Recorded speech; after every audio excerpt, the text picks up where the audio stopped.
Terry, thanks for being back on the show. Oh, yeah. Thanks for having me. It's great to be here again. Yeah. I'm liking this. Eric, no thanks for having me. I did not want to be here, but I was included on this request. So here we are, buddy. Let's do this. You know what? After giving you heart palpitations from the last topic, since we've never really been able to talk about algae at Orenda, now we can, because HASA does have chlorine.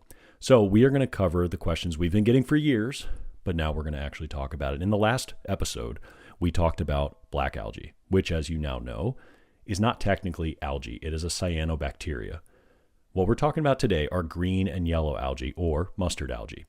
These are technically algae. They are plant-like, although, Terry, as we'll discuss, they're not full plants because they don't necessarily have roots, but some do, some don't. It's kind of this weird nebulous topic. So we're going to get into that. Terry, is there anything you want to add before we get into this?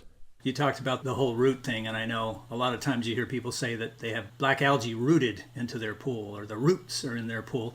But it's really not roots. What black algae does is black algae burrows into plaster. So right, I think we as could a use bacteria. We could use that word burrow, yes, as a bacteria. Okay, and now green and yellow algae, they don't have roots at all. But yet they are more of a plant than a bacteria. Yeah. And we can get into that when we talk about yellow, how that happens, I think. But okay, perfect. Well, episode 118, let's do it. Welcome to Rule Your Pool, the podcast by Orenda that explains and simplifies pool chemistry so that anybody, regardless of experience, can understand it. I'm your host, Eric Knight, bringing clarity to these subjects so that you can bring clarity to your water. If you're ready to rule your pool, then let's go.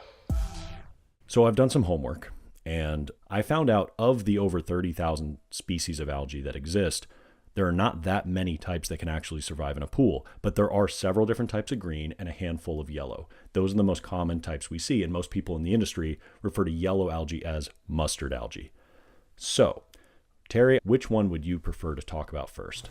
Green algae is probably the most common that you're going to see in a pool. And typically with green algae, it's just a matter of maintenance or a lack of maintenance. Chlorine levels go down. Probably the first and easiest form of algae that's going to multiply and grow is going to be green. First of all, algae is omnipresent everywhere, and particularly that green form in a spore is, it's in the soil, it's in the air, it's on trees, it's on leaves, sticks. That stuff gets blown in there and the spores are introduced into the water. Chlorine is good at resisting that from doing much of anything, but when the chlorine levels start to go down, the thing to keep in mind is pretty much every nutrient that green algae needs is present in your pool water. The algae has everything it needs to start to grow, and the green algae is going to be the most prolific that you're going to see. I have a question. Oh, wow. Okay, Jared, engaging early on. Look at this. I only have 3 times I can interject here, so I'm going to use one of them. Number 1. We keep saying green algae, yellow algae, and so forth.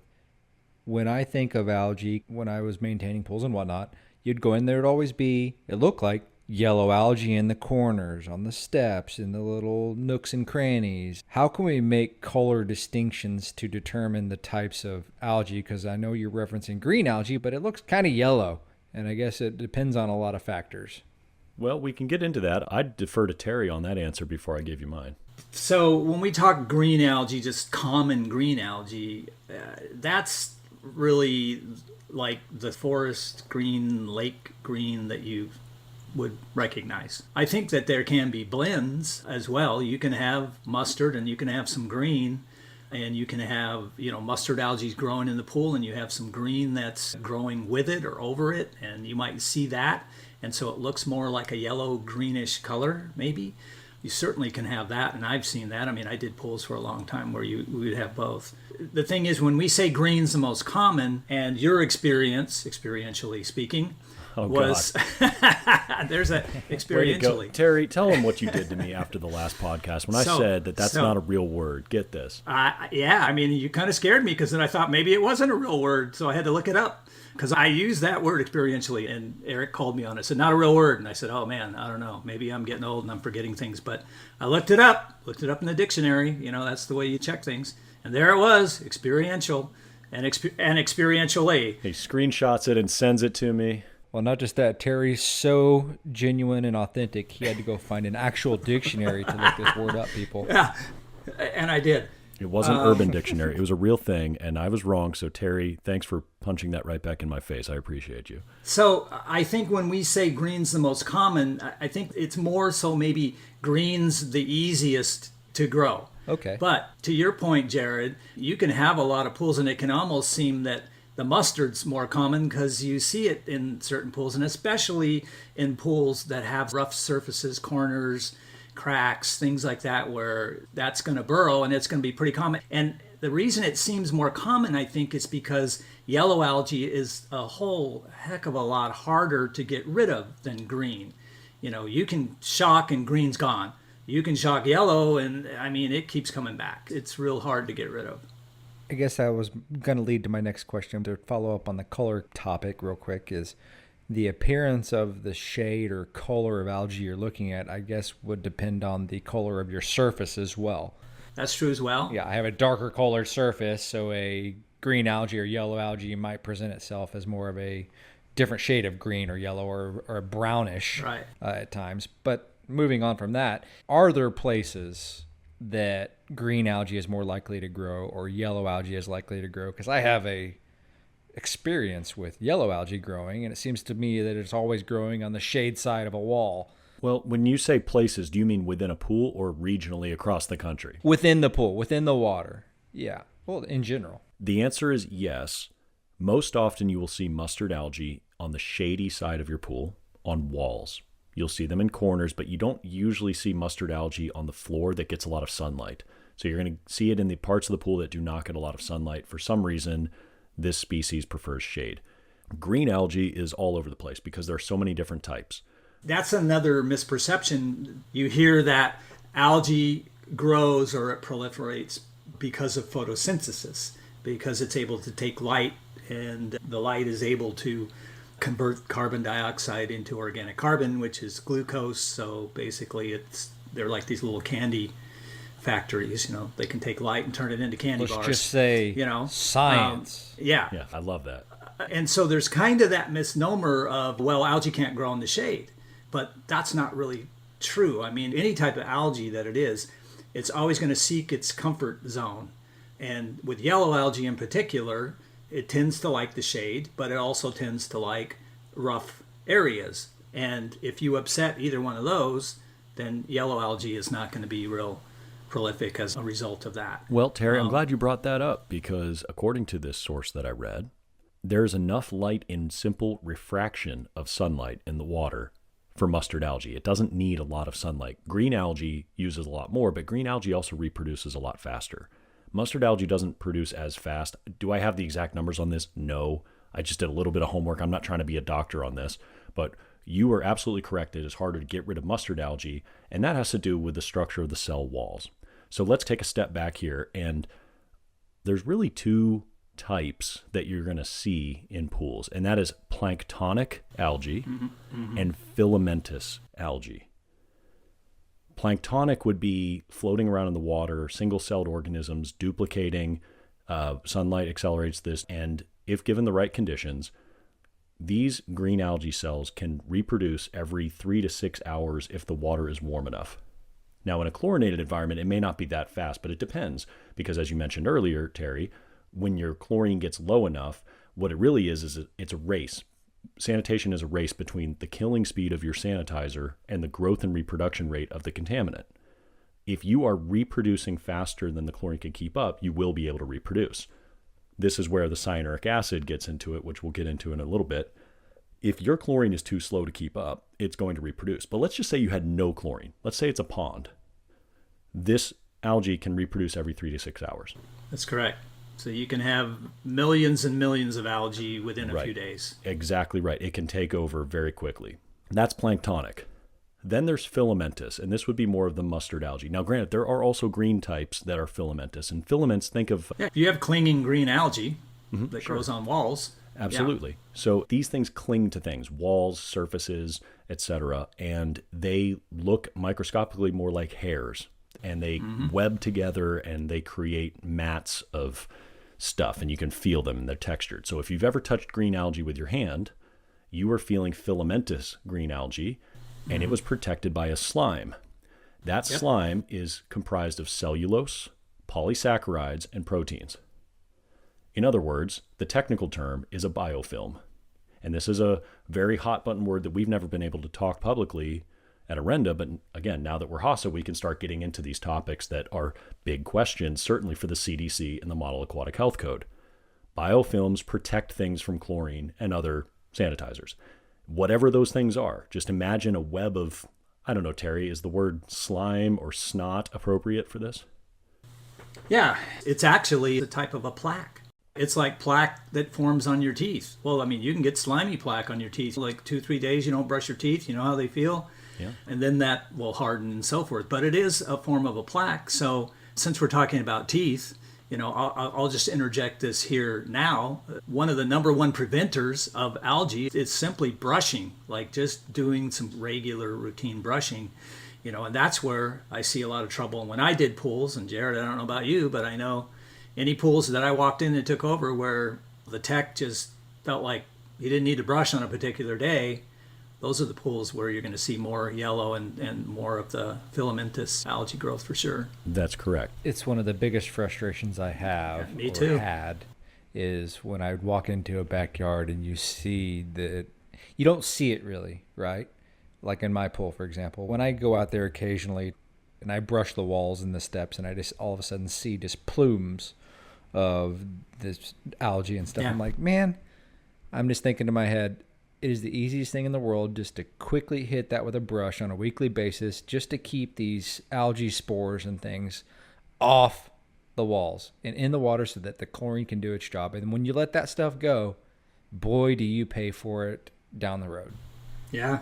Well, think about what you're doing. You're releasing, and again, this is filamentous algae you're talking about because the planktonic, think plankton, right? Planktonic algae is floating around. It's not really sticking to anything. I mean, it might come against the tile line or something, but it can also go into your filter. But it's not trying to adhere and grow like a web or a colony on the wall. That would be filamentous. All you're doing is you're increasing the surface area and releasing or brushing off that slime so that chlorine can actually get to it.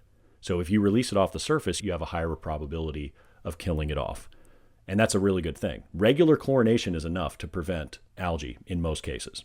I kind of have a different approach. When I have a massive amount of yellow algae or some algae in general that's stuck to the surface of the floor, my personal favorite is to use a brush vac. Just brush vac it straight to the filter, shock the crap out of it, and that way you're getting it off of the walls, straight to the system, having treated water flowing right through it, and then you can backwash or clean the filter after that point. That way you're not having this massive demand on your system. And that goes back to being disruptive. And I wrote an article for IPSA called Disrupting the Enemy. It was all about algae, and it was all about anything you can do to disrupt algae and its growth is going to work fairly well. Well, Terry, while we're on that, before I get to the next subject, I think that's a good segue. Do you mind summarizing what you wrote in that article? Disrupting, what do you mean by that? I haven't read that article. I thought I read everything you've published, and I guess not.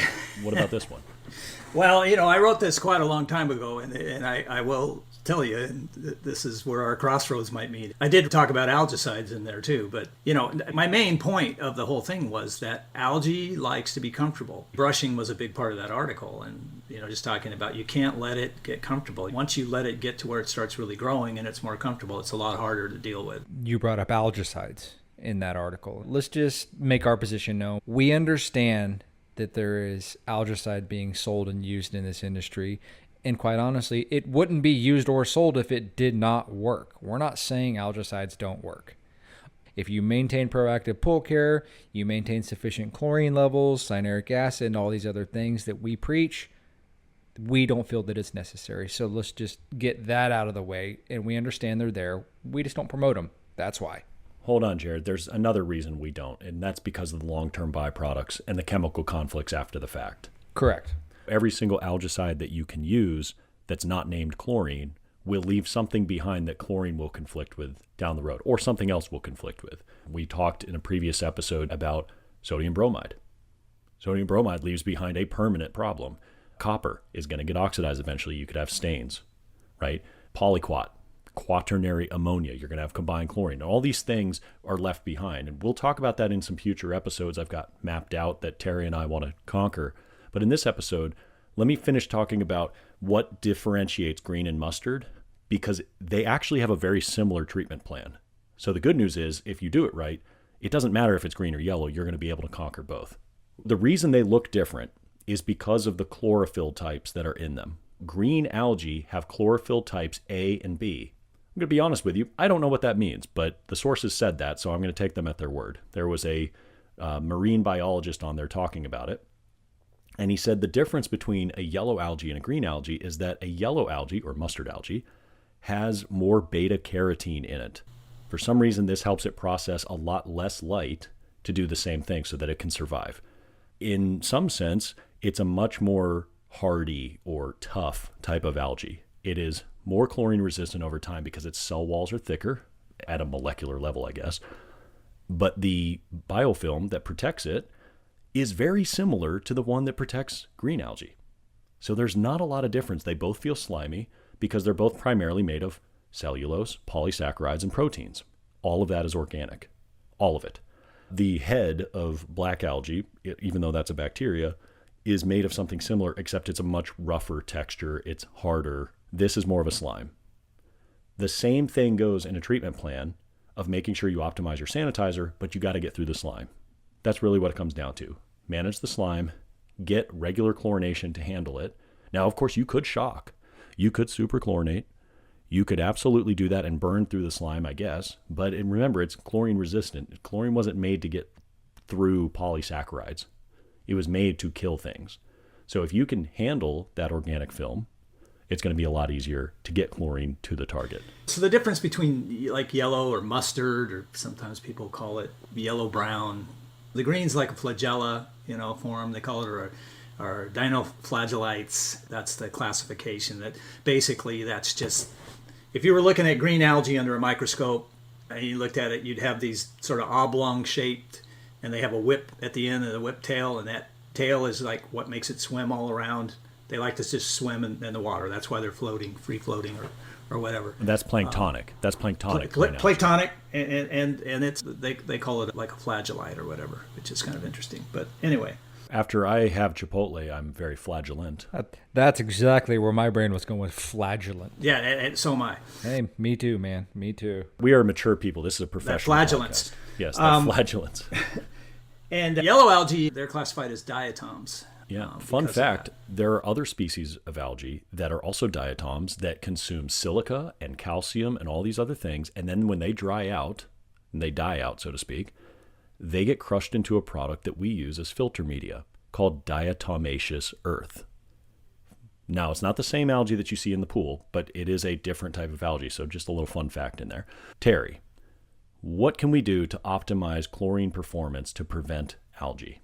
And then the second question is, if you have algae already, what can you do to optimize chlorine to get rid of it? Well, on the prevention end, you have to make sure that wherever you're keeping your free chlorine levels, you're producing enough hypochlorous acid to kill algae and to keep algae out of the pool.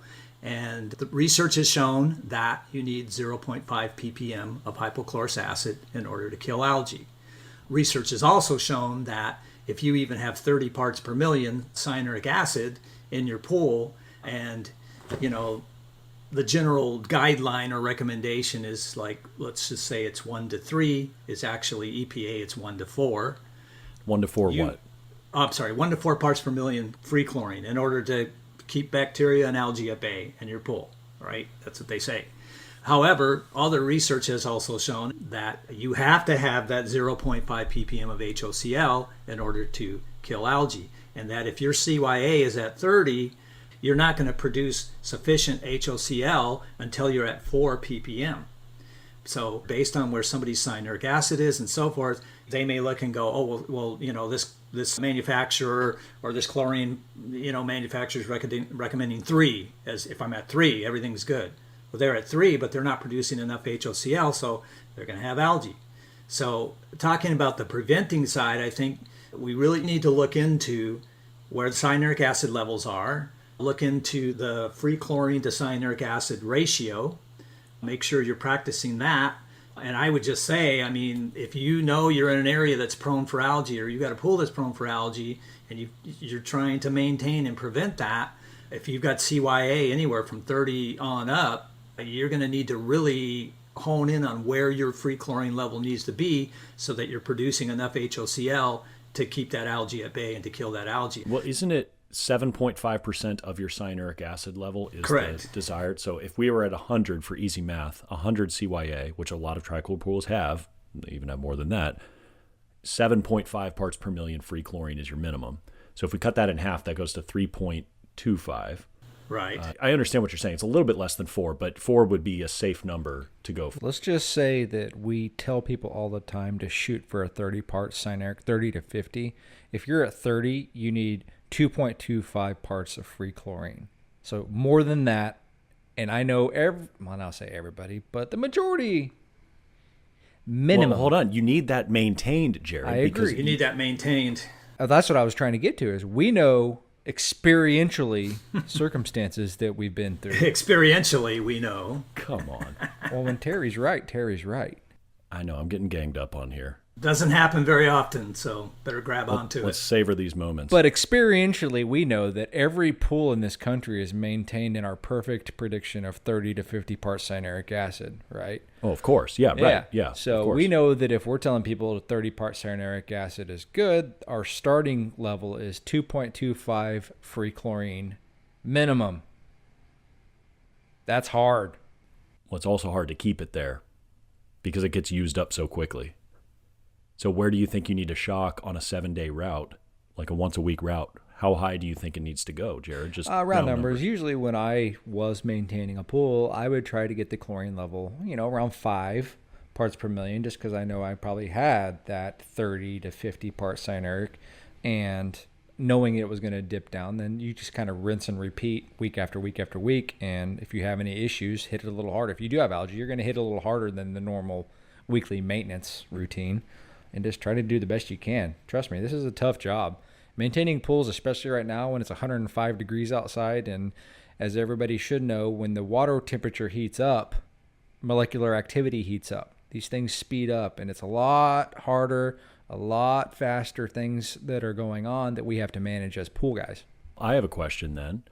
You say 5 parts per million. Did you ever have algae? Oh, sure. So it fell short. Absolutely. This is a blanket standardizing my pool care situation here. You're going to have one-offs, hard pools that have dogs that are swimming in them, with trees that are overhanging the pool, then all these different scenarios. Okay. Yeah. Fair. What do we do for our trichlor customers? So many of our listeners have a lot of trichlor, and that's really all they know, or that's all that's available. If the CYA keeps climbing up, I guess I'll direct this towards Terry. If the CYA keeps climbing up, let's say you have 120 or more, which is pretty common in Southern California and the desert areas, what can be done? That's a tough one, dilute some water out from time to time. It goes back to knowing the free chlorine to CYA ratio and having to raise it up more. The problem is if you have to put more chlorine and use trichlor, then it's just going to keep going up and up and up and up. So that's an issue. Jared, for the last 7 years, when we would get calls about algae, they still happen. What's the first question we at Orenda ask somebody who calls us about algae? No, thank you. Oh, come on. What chemistry do we want to know first? Obviously, we want to know cyanuric acid. We want to know chlorine. We want to know what have they been doing historically to that pool to maintain it. People think because Orenda makes PR10,000 that the first thing we care about is what are your phosphate levels? I can't remember the last time I asked that question. It's not about your phosphate levels. Research says you want to stay under 500 parts per billion. You don't need 0, but if you take 4 pillars and you get to pillar 3, stay under that. But that's really not directly related to this. This is an indirect relationship. The focus should be optimizing chlorine and keeping your CYA to a minimum and being proactive, brushing, taking care of business so that you don't have the opportunity for these films to produce. Remember, they are organic. What can you do to get organics out of the water so that things like this don't occur? People call and ask, and we ask them leading questions to get a total picture of what they're trying to manage, because we're not trying to give you advice which revolves around the use of our products just so we can make a buck. Because if you're dealing with a pool that uses trichlor and the cyanuric acid is 120 parts per million and your TDS is 5,000, why on earth would I tell you to put $100 worth of something into your pool when You're managing a soup of water that is going to be a continual pain in the butt. So we'll tell you, dilute it, drain it down. Start with something you can actually work with before you start investing more chemicals to get where you want to go in maintaining this pool. Don't waste your money. Terry, you'll get a kick out of this. I was in Tucson not too long ago. I guess it was last year. And a guy came up to me after my class because I was talking about keeping CYA to a minimum. That's our fourth pillar. So the third pillar is about keeping phosphates below 500. The fourth pillar, if you guys listening have not taken the 4 pillars, is about minimal cyanuric acid, 50 or less. And he comes up to me afterwards and said, man, I've been doing this 20, 30 years, whatever it was. And I have almost all of my pools on trichlor, and they have CYA over 200, some over 300, and I haven't had any problems with it. I said, really? You've never had algae in Tucson in 20 to 30 years? That's crazy. He said, no, I didn't say I've never had algae. I said, yeah, you did. You just said you've never had problems related to cyanuric acid. And the connection was not drawn there. So if you're listening to this, hear us very clearly. We're not anti-trichlor. We're anti-overstabilization. There's a big difference. You can use trichlor responsibly to supplement a non-stabilized chlorine or a salt system, and it's very effective, just to keep your CYA levels at a responsible level. Sure, you could go above 50 parts per million. Many pools do. I dare say millions of pools do. But it's a lot harder to stay ahead of algae. So what can you do proactively to prevent green or yellow algae? Number 1, brush. Number 2, supplement your chlorine so chlorine isn't alone in this fight. Number 3, keep your CYA to a minimum. You can wait and be reactionary, and then there's all sorts of products out there on the market that will help you prevent. I mean, there are mineral systems, there are algaecides, there are all these things, and they work. Like Jared said, they wouldn't sell if they didn't work. Well, let's just not say all of them work. We've seen a lot of things that can say they do a lot of things, but generally speaking, the popular systems are popular because they work. We're not saying they don't.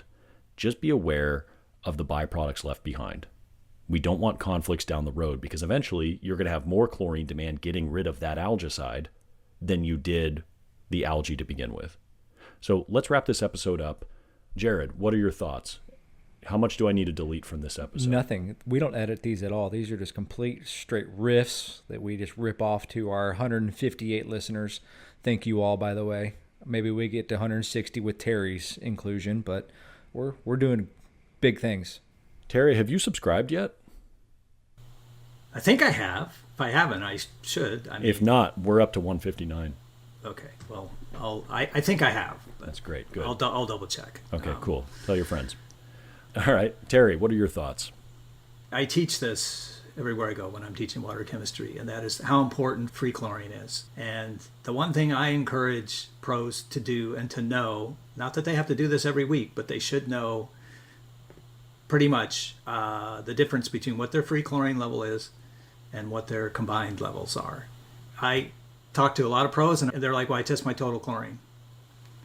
What else do you test? Well, my pH. So they're testing total chlorine pH. I'm like, you absolutely don't know what's going on in that pool. You have no idea. You're only testing total chlorine.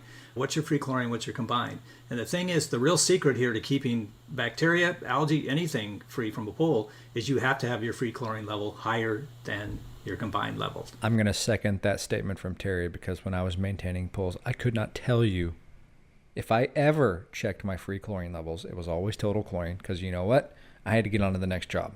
I was going to spend 30 minutes here. I had to vacuum the pool, empty the baskets, brush it down, net it, add chemicals, do all these other things. And I just got a baseline of total chlorine, alkalinity, pH, and that was about it. Well, I will tell you, we do have a few episodes in the hopper. Terry, you have seen the forecast for the next 12 episodes or so, where we will get into byproducts like that, combined chlorine, chloramines, nitrogen, all of that stuff is coming down the chute for all of our listeners. So we will get into more detail on that in the future.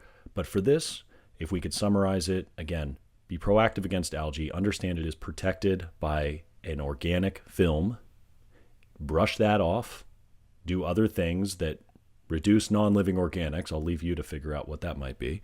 And keep your cyanuric acid to a minimum and your free chlorine to CYA ratio high enough so that you can stay ahead of it. And Terry's absolutely right.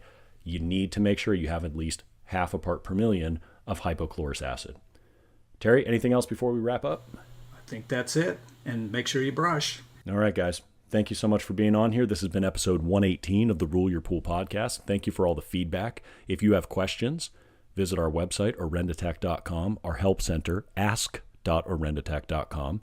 We've been getting a lot of feedback and questions. And of course, you could email me directly, podcast@orendatech.com.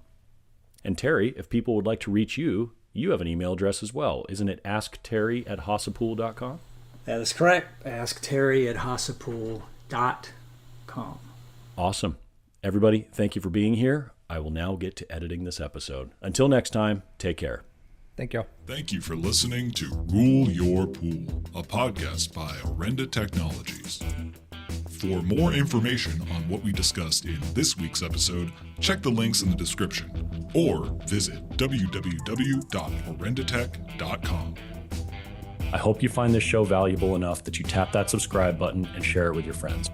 You can also like us on Facebook and social media. And with our help, you'll be able to rule your pool without over-treating it with chemicals and wasting money. I'll see you next episode.